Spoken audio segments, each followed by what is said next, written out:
after 9/11, I became a born-again Christian, and I went into the marketplace looking for what music was out there, what movies and what television was out there that was Christian stuff that I could dig. And I saw these guys doing crazy music and hip-hop show and a skateboarding park with skateboarders that were preaching the gospel to the kids. And I said to myself, this is what I've been looking for. And I said, let's get together and make a new skate video that's hardcore and edgy that the kids can relate to. Actor Stephen Baldwin is easily recognized in Hollywood for his movie roles, his quirky smile, and for being one of the famous Baldwin brothers. However, more and more, his name is becoming synonymous with his bold stance on his faith and his passion for reaching out to the youth through his extreme sports program, Living It. The Baldwin family. Did you guys start out, did you have a family of actors? How did all this start? It's rare that you would see, I'll tell you, this kind of almost the Baldwin dynasty in Hollywood. Well, I don't think ever in the history of Hollywood 4 immediate siblings have made as many pictures as we have. But you know, it's funny we're talking about this because an old buddy of mine, Jason Patrick, is an actor who said to me, "Your mom and dad were not in the business at all. You guys just kind of..." And they weren't. "Stepped in it? No, not at all." And mom and dad was a school teacher and mom was a homemaker. And my big brother Alec basically got into the acting profession and was making more money in a month than my dad was as a school teacher all year. And Daniel and William and myself said, well, if that turkey can do it, we might as well give it a whirl. That's how it started. You've done a lot of movies. What would you say when you think about all the movies you've done, with the exception of Living It, we're going to talk about in a bit, but as an actor, what is the most outstanding part you played in the movie you were in? I'll give you the normal answer, and then I'll tell you which one's my favorite. Okay.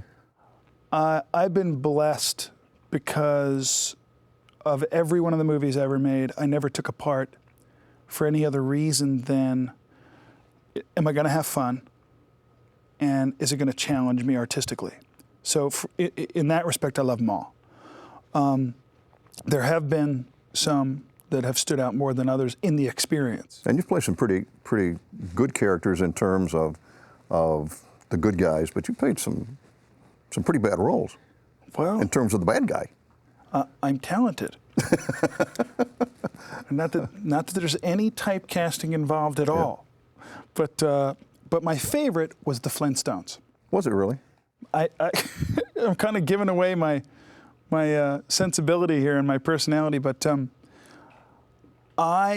whenever I read something, you know, it goes through your head, you know, like the character and the choices you would make and all that kind of stuff. And I read that script and I said, it's Barney Rubble, it's been done, people have a perception of who that guy is as a character. And can I lend Stephen Baldwin to that and have it be effective? And kids come up to me almost every day.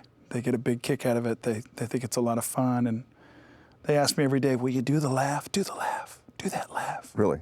Do the laugh. And I never do that for anyone, Jared. Thank you. I appreciate it. Growing up in that household, was there a spiritual life? Was there Christian or biblical roots or religious roots there that you were able to hang on to? On a scale of 1 to 10, it was about a 1. Really? Yeah. So did, Catholic Church growing up, and then literally from probably around age 11, had no more religious experience at all. All through this, all through the rise to celebrityhood and all, was there a feeling? Was there something down deep that was telling you that there's a God, that there's something else going on in all this? Because you made a pretty radical shift. Yeah, I like to tell people now that in retrospect, I realize that everything that's ever happened to me in my life, I now can understand was God's hand on my life, kind of watching, controlling, waiting for the right opportunity for me to come to Christ. But more than that, you know, God led me down certain paths of understanding. For instance, at 23 years old, I got sober off of drugs and alcohol, very young in my career, through a 12-step program, which in those programs, there is a God kind of higher power that they call God. And, you know, it wasn't a Jesus Christ thing, but it was a spiritual search to God and for God, et cetera, that got me clean and sober. I mean, I'm 39 years old today, sitting here in this chair, and I'm 16 years off of drugs and alcohol. And that's a miracle. And so for me, that was, in retrospect, all of that experience, in my belief now, was just really a preparation for the understanding that I have now. This gal Augusta explained that before she accepted the job, she went to her church in Brazil, talked to her pastor, prayed with the congregation, and on that day in that church, somebody received a prophecy that if she had accepted the job and went to work for myself and my wife, that we would come to faith at some point after that, and at some time after that would go on and have our own ministry.